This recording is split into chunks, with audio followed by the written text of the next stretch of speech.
6.9K 35 Dear Dylan, hello. I apologize for this being the first time I address you in print. What will be the first of several apologies today? I am writing to express my belief in and support of you.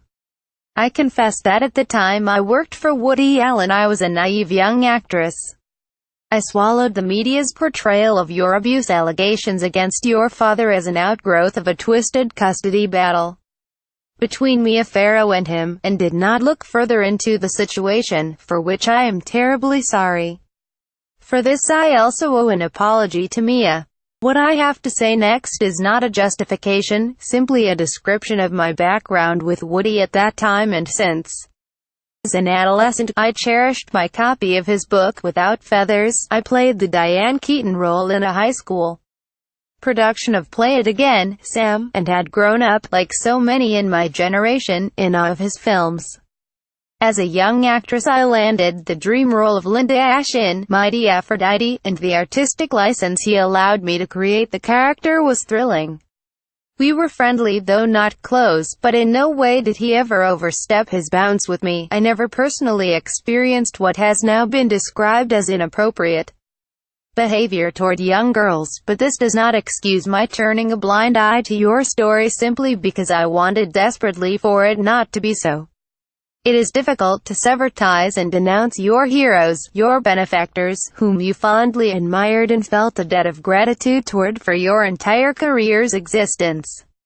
To decide, although they may be fantastically talented and helped you enormously, that you believe they have done things for which there can be no excuse. But that is where we stand today. In December I called your brother Ronan, sharing about the aftermath of my and other women's coming forward about Harvey Weinstein. How it had been a sometimes empowering, sometimes bitter and heartbreaking experience, as more and more details came out of hidden damage this man had done me. Of how I felt somehow more vulnerable and triggered, though certainly grateful, when millions of people showed me their support online, as though now my life had been reduced to one victimization. I told him I wanted to learn more about you and your situation. He pointed me toward publicly available details of the case I had ruefully never known of, which made me begin to feel the evidence strongly supported your story. That you have been telling the truth all along. I am so sorry, Dylan. I cannot begin to imagine how you have felt all these years as you watched someone you called out as having hurt you as a child, a vulnerable little girl in his care, be lauded again and again, including by me and countless others in Hollywood who praised him and ignored you. As a mother and a woman, this breaks my heart for you. I am so sorry. We are in a day and age when everything must be re-examined. This kind of abuse cannot be allowed to continue. If this means tearing down all the old gods, so be it. The cognitive dissonance, the denial and cowardice that spare us painful truths and prevent us from acting in defense of innocent victims while allowing beloved individuals to continue their heinous behavior must be jettisoned from the bottom of our souls.